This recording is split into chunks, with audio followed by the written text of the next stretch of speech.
موجود ہیں. ہم بات کر رہے ہیں دل کے مسائل پہ کہ دل اتنے مسئلوں میں کیوں گر جاتا ہے. ڈاکٹر صاحب آج کل اینجیوپلاسٹی اور بائی پاس بہت کامن ہو گیا ہے. ہر دوسرے شخص کو سننے میں آ رہا ہے کہ بھائی اینجیوپلاسٹی ہوئی ہوئی ہے یا بائی پاس سجیسٹ کیا ہوا ہے. تو اس کا کیا ریزن ہے؟ صرف کھانا پینا ہی ہمارا ریزن ہے اور لائف اسٹائل؟ اس میں جیسے ہم نے پہلے ہی ذکر کیا نا, دیکھیں اوور آل جب مرض بڑھ رہا ہے تو مرض پھر اس درجے میں بھی جائے گا کہ اس کے لیے کسی نہ کسی چیز کی آپ کو ضرورت پڑے. تو وہ چیز تو وہی ہے کہ یہ چیزیں کیوں بڑھ رہی ہیں, اسی لیے. اچھا تحقیق بھی بڑھ گئی ہے. پہلے ایک آدھ سینٹر ہوتا تھا اینجیوگرافی اینجیوپلاسٹی کے لیے, اب ماشاءاللہ ایڈوانسز ہو گئی ہیں, ٹرین ہو گئے ہیں لوگ. تو وہ لوگ جن کو پہلے کوئی آفر ہی نہیں کرتا تھا, بس دوائیوں پہ چل رہے ہوتے تھے, اب علامتوں کے لحاظ سے جہاں بھی ایک سرٹن لمٹ سے علامت اوپر جا رہی ہوتی ہے تو فوری طور پہ ایڈوائز کر دیا جاتا ہے کہ بھئی اب آپ اینجیوگرافی کروائیں. اس میں سمجھنا ضروری ہے کہ کیوں ایسا کرتے ہیں. میں یہی سوال کرنا چاہ رہی تھی کہ اینجیوگرافی ضروری کیوں ہے جی, اور کس وقت پیش آتی ہے؟ مرض کے درجات ہوتے ہیں.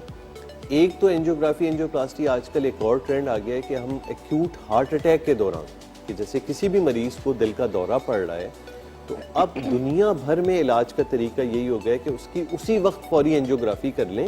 کیونکہ دیکھیں دل کا دورہ پڑا کیوں ہے, نالی میں تنگی آئی ہے, جس نے نالی کو بند کیا ہوا ہے. اور دل کے معاملات میں یہ وقت بہت امپورٹنٹ ہے. جیسے اگر یہ نالی بند ہوئی ہارٹ اٹیک کی صورت میں اور آپ نے فوری کوئی اس کو کھولنے کی کوشش نہیں کی, وقت گزر گیا, ایون 6 سے 8 گھنٹے 12 گھنٹے میں دل کا وہ حصہ کمپلیٹ ڈیمیج ہو جاتا ہے اگر یہ نالی نہ کھلی. اور اس پروسیس کے دوران بند ہونے اور کھل کے سٹارٹ سے لے کے مکمل بند ہونے تک کبھی کبھار جان لیوا دھڑکن آ کے موت واقع ہو جاتی ہے. تو اس لیے اب ہماری ایڈوائز یہ ہوتی ہے کہ جب بھی کسی کو ہارٹ اٹیک ہو رہا ہے تو وہ فوری ایسی جگہ جائے جہاں فوری طور پہ اینجیوگرافی اور اینجیوپلاسٹی ہو سکے.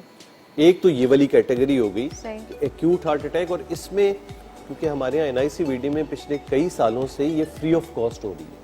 اچھا, ہر ہارٹ اٹیک کی مریض کی پچھلے 4 سال سے یہ ہو رہا ہے, اور آپ یقین کریں گے روزانہ 30 40 50 کبھی کبھار 60 70 مریض آتے ہیں دن کے, ایک دن کے ہارٹ اٹیک, جس میں ہر عمر کے. اور بڑھ گیا اس کے بعد بھی ہم نہیں سدھرتے. اچھا اس میں وقت بہت امپورٹنٹ ہوتا ہے, اور اکثر لوگوں کو جب یہ بات بتاؤ نا تو ایون فری آف کاسٹ ہونے کے باوجود بھی وہ کیا ہوتا ہے کہ وہ آیا ہے چھوٹے بھائی کے ساتھ مریض, تو وہ کہے گا ہم بڑے بھائی سے پوچھ کے بتائیں گے. جب ڈاکٹر آپ کو کہہ رہا ہے, اور اس میں ٹائم امپورٹنٹ ہے صحیح کہ 1 گھنٹہ بھی ڈیلے ہو گیا, ہم نے نالی تو کھول دی لیکن آپ کا دل زخمی ہو جائے گا, اور اس کے پھر کانسیکوینس کیا ہوں گے کہ ہارٹ اٹیک کے بعد آپ کا دل نارمل سے کم کام کرے گا. تو پھر وہ بیٹری لگانی پڑتی ہے آپ کو. بیٹری کیا ایک اور پارٹ ہے, وہ میں بھی آپ کو سمجھاتا ہوں کہ بیٹری ہم کب کی صورت میں لگاتے ہیں, لیکن یہ ابھی ہم اینجیوگرافی اینجیوپلاسٹی اور بائی پاس کی بات کر رہے ہیں.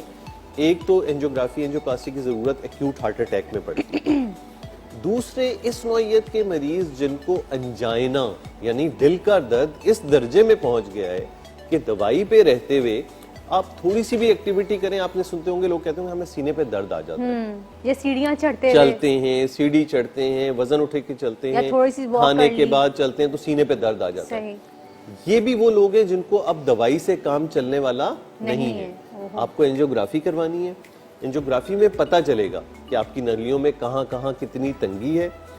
پھر اس تنگی کی بنیاد پہ, جیسے 3 میجر نالیاں ہیں دل کی, اگر ایک نالی میں تنگی ہوئی تو وہ اینجیوپلاسٹی سے چل جاتا ہے کام, 2 میں بھی ہو جاتا ہے, 3 یا مزید پھیلی بھی بیماری ہوتی ہے تو پھر سٹینٹ لگانا مناسب نہیں ہوتا ہے. پھر ہم اس مریض کو کہتے ہیں کہ آپ بائی پاس کریں. تو اس طرح سے درجے بندی ہوتی ہے کہ اینجیوگرافی کی کب ضرورت ہے. اور بائی پاس اور سٹینٹ میں فرق کیا ہوتا ہے؟ دیکھیں بائی پاس کے لیے ظاہر سی بات ہے ہم کیا کرتے ہیں, سینہ پورا کھولنا پڑتا ہے, وہ کام سرجن کرتا ہے. میں جیسے کارڈیولوجسٹ ہوں تو میرا پارٹ صرف اینجیوگرافی اینجیوپلاسٹی تک ہے. اس میں سینہ کھلے گا, آپ کی پیر کی نس لے کے, یا اب ہاتھ کی نس بھی لی جانے لگ گئی ہیں, یہ لے کے بڑی شریان سے آگے نالی میں جہاں بھی تنگی ہے اس سے آگے وہ لگا دی جاتی ہے. 2-3 مہینے تک آپ بستر پہ ہوتے ہیں, آہستہ آہستہ آپ ریکور کرتے ہیں. اینجیوپلاسٹی کا فائدہ یہ ہے کہ بالکل وہ جیسے اینجیوگرافی ہوئی کہ پیر یا ہاتھ کی نالی سے ہم دل تک پہنچے, اگلے دن آپ اٹھ کے چل کے اپنے گھر چلے جاتے ہیں. اینجیوگرافی اینجیوپلاسٹی میں کوئی آپ کو مسائل نہیں آتے. باقی جو آپ نے بیٹری کی بات کی, دیکھیں بیٹری دل میں اکثر آپ نے دل میں بیٹری لگ گئی ہے, وہ لگائی جاتی ہے دل کی دھڑکن کے مسائل کی وجہ سے. دل میں جیسے نالیوں کا نظام ہے، جس کو ہم جیسے پلمبر نالیوں کو ٹھیک کرتا ہے آپ کی پائپ لائنز کو، بالکل اسی طرح دل میں بجلی کا نظام بھی ہے جس کو ہم الیکٹریکل ایکٹیویٹی دل کی کہتے ہیں. صحیح. اچھا، یہ بجلی کا نظام بھی اللہ نے اس طرح ترتیب دیا ہے کہ آپ کی دل کی دھڑکن آپ کی جسمانی ضرورت کے حساب سے بڑھتی اور گھٹتی ہے. آپ کو فزیکل ایکٹیویٹی کرنی ہے، چلنا ہے، کچھ اور کرنا ہے تو دھڑکن بڑھے گی.